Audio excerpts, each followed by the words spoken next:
Hello বন্ধুরা, সরকার জনকল্যাণমূলক কাজ করতে গিয়ে অর্থাৎ আমাদের কল্যাণের জন্যই কাজ করতে গিয়ে আমাদের অনেক সময় সম্পত্তি দখল করে নেয়। যেমন যদি রাস্তা করতে যায় তাহলে দেখা যায় আমাদের অনেক সময় বাড়িঘর সরিয়ে নিতে হয়, আমাদের অনেক সময় ব্যবসা প্রতিষ্ঠান সরিয়ে নিতে হয়।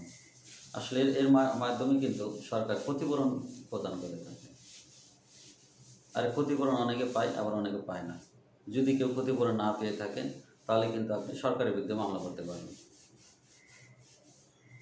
তামাদি আইন 1908-এর অনুচ্ছেদ 17-তে বলা হয়েছে এটা সরকারের বিরুদ্ধে ক্ষতিপূরণের জন্য মামলা করতে হবে 1 বছরের মধ্যে। আর 1 বছরের ভিতরে ক্ষতিপূরণের জন্য মামলা করতে পারলে আপনি এর প্রতিকার পাবেন এবং আপনি ক্ষতিপূরণ পাবেন। এরপরে যদি করেন তাহলে কিন্তু আপনি ক্ষতিপূরণ পাবেন না।